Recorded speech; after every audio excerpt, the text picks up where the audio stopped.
Should you build a brand new house or just buy an existing one? I've done both.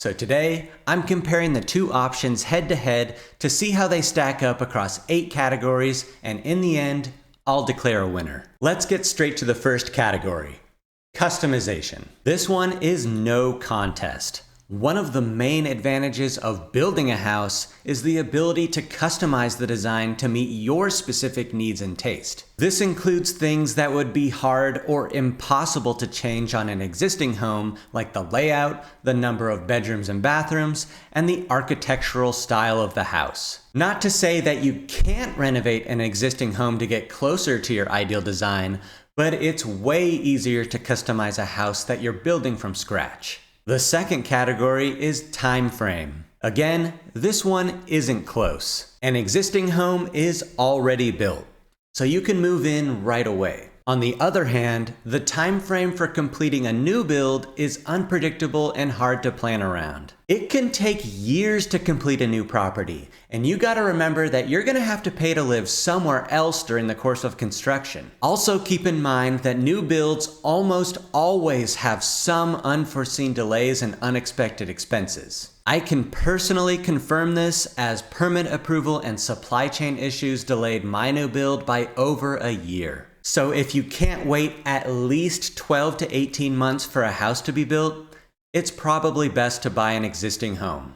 Category 3 is energy efficiency. New construction houses are built according to the most current building codes, which call for higher standards of energy efficiency. This means that they will have more energy efficient materials, especially when it comes to the insulation and windows, and they'll also have more efficient mechanical systems like the HVAC and sometimes even solar, as well as more energy efficient appliances. All of these things in combination will lead to lower utility bills for you over time. Older existing homes can be updated to be more energy efficient, but these projects tend to be pretty costly because they involve replacing materials or systems that are already there. For instance, it's a lot easier and therefore cheaper to install energy efficient insulation and HVAC in the open walls of a new build before drywall goes up.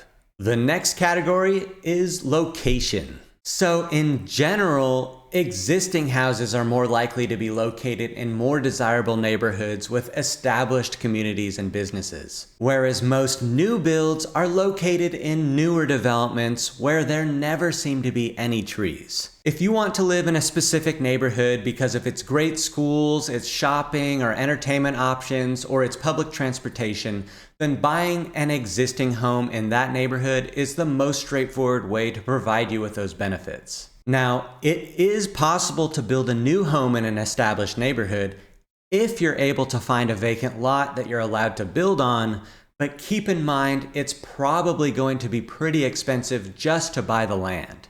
On to category 5, repairs and renovations. This one clearly goes to the new build, since all of the materials and mechanical systems are brand new and shouldn't need to be replaced for at least 5 to 10 years. But it's not like all existing houses out there are just falling apart and need renovations immediately after you buy them, but repairs are going to come up more often because everything in the house is older. Some of the most common renovations required on existing houses are for outdated electrical or plumbing systems, roof replacements, or remodeling outdated kitchens and bathrooms. If you're ever thinking about doing any home renovations, then I suggest you check out this video's sponsor, Realm, who specializes in using data from your local area to guide you through the entire home renovation process while saving you from overpaying. Realm will help you with everything along the way, from determining which projects are feasible within your local zoning and building code, to determining costs and figuring out which renovations will have the highest return on investment, to negotiating with contractors to get you the best possible pricing, and finally, to making sure that your project stays on schedule until it's completed. I've included my affiliate link for Realm down below in the description, where you'll get $150 off if you start a project with them. Now, back to the remaining categories. The 6th category is financing options. There are many straightforward financing options available for buying an existing home. There are countless lenders offering traditional mortgages with standard terms that are based on common requirements for income and credit. Financing for new construction, however, is definitely more difficult and complicated to get. And there are far fewer lenders willing to finance new builds because they're considered more risky. New construction lenders will typically need to see architectural plans, a detailed budget, and a signed contract with a licensed builder before approving a loan. Also, the terms for a new construction loan are typically less favorable than for an existing home. The interest rate is usually higher, and most construction loans also require you to pay interest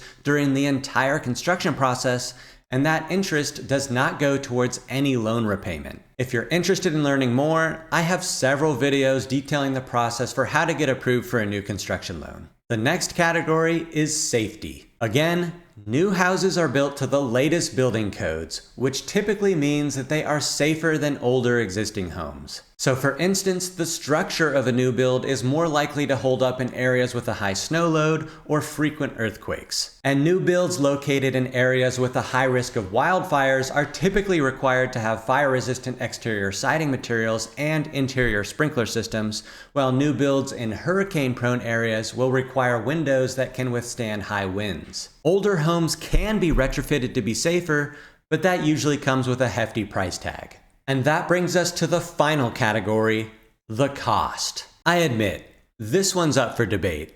It's highly dependent on several factors, including your local real estate market, your labor market, and your ability to plan, budget, and negotiate with contractors. I would say that, in general, it takes less effort to find a good deal on an existing property because there are simply more available options.